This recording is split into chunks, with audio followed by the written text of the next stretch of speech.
Hello everybody, thank you for watching my video. Don't forget to hit like and subscribe. This is part 2 of my series on Edward IV. I've now decided to turn it into a 3-part series.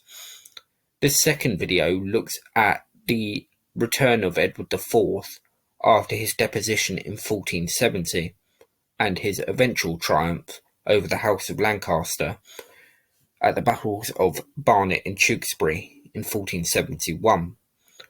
The third video I shall do will look at his reign from 1471 to 1483, and in the description below I shall post a link to my first video which looked at the first decade of Edward's reign, so keep an eye out for both of those. In March of 1471, an exiled king sought to reclaim the crown that he had lost. Edward IV had been forced to flee abroad after the most unlikely of alliances between Margaret of Anjou and the Earl of Warwick, which had displaced him and put Margaret's pathetic husband, Henry VI, back on the throne. After gathering himself in Flanders, Edward and a small force set sail for England.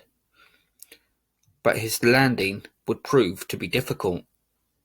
He first attempted to land at Norfolk, but encountered hostility there, and he was forced to sail further north, where he eventually landed at Ravenspur in Yorkshire, where Henry Bolingbroke had also landed in 1399, when he would eventually go on to depose Richard II.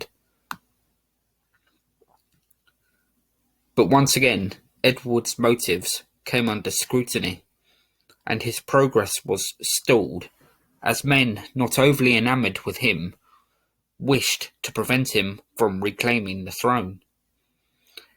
Edward made a show of loyalty to Henry and claimed it was purely the Earl of Warwick who had made him claim the throne a decade earlier. This seemed to do the trick for him, and Edward began his journey southwards. He arrived at Nottingham, where his forces were bolstered by the arrival of reinforcements. Edward now felt in a sufficiently strong enough position to drop the pretence, and once again he assumed the title of King of England. Edward's rather idiotic brother, George, Duke of Clarence, then made peace with Edward, which, according to one chronicle, had been brought about by the mediation of their sisters. Edward probably didn't trust George, but for the time being he would have been happy to accept all the support he could possibly muster.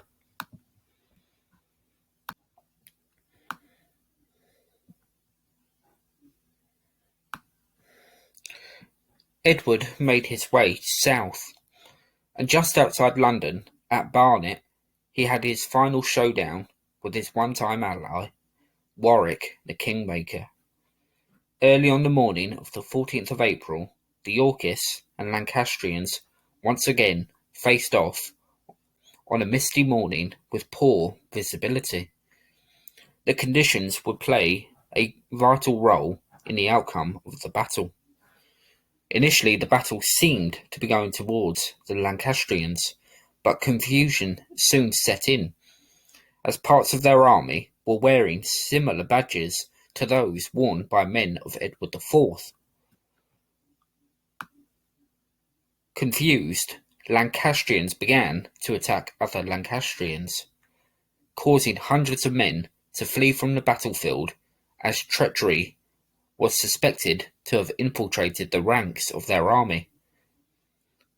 Seeing the tide of the battle was going against his men, Warwick attempted to flee, but he was cornered in a wood and killed.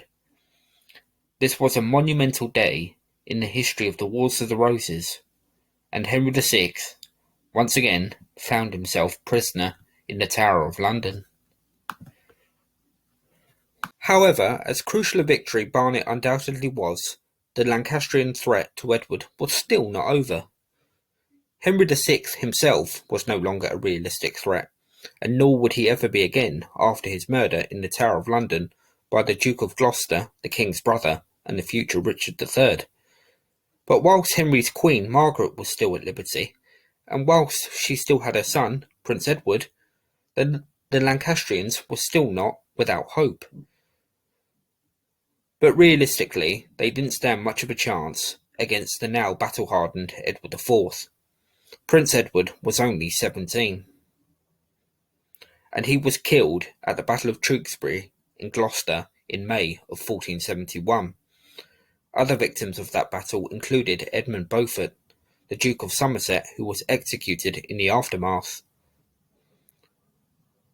Margaret's cause that she had fought so hard for was now over, and the remainder of her life, her extraordinary life, was lived in obscurity. The main part of this destructive civil war that we now know as the Wars of the Roses was finally at an end.